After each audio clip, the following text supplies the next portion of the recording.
UFC President Dana White comments on Shane Burgos' departure and subsequent PFL signing. YouTuber and pro boxer Jake Paul has so far been willing to go against some of top names in the UFC, except for this one.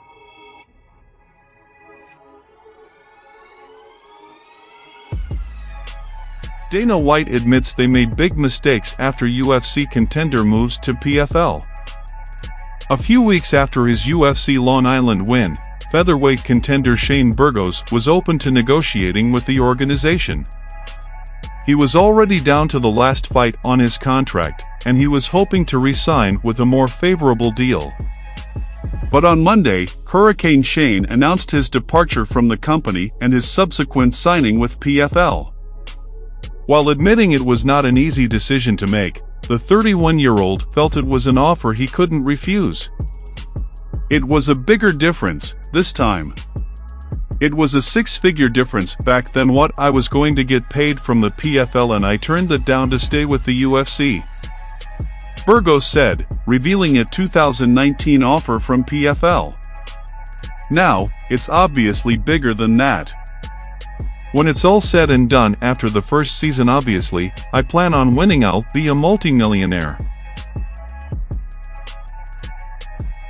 On Tuesday, UFC President Dana White did an interview with Yahoo Sports where he touched on several hot topics, including Burgos' release. Without giving specifics, he admitted some big mistakes from the company's side of things.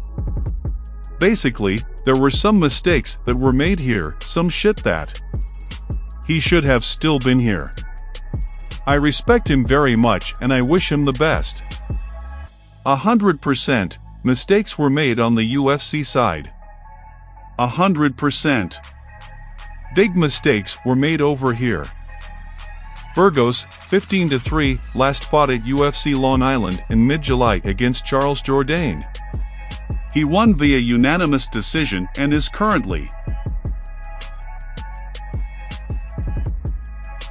Jake Paul names the one UFC fighter he wouldn't fight. YouTuber Jake Paul has so far been vocal about facing many of the UFC's top stars.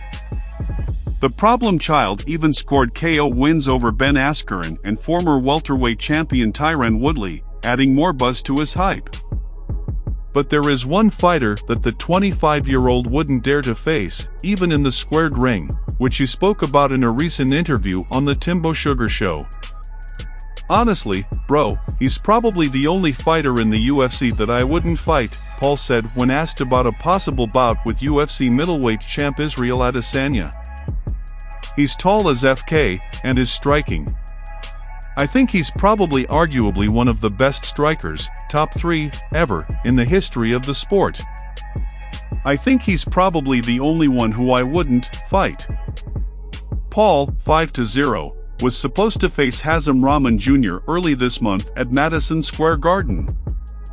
The entire event was subsequently cancelled after the latter supposedly refused to comply with the 200-pound weight limit.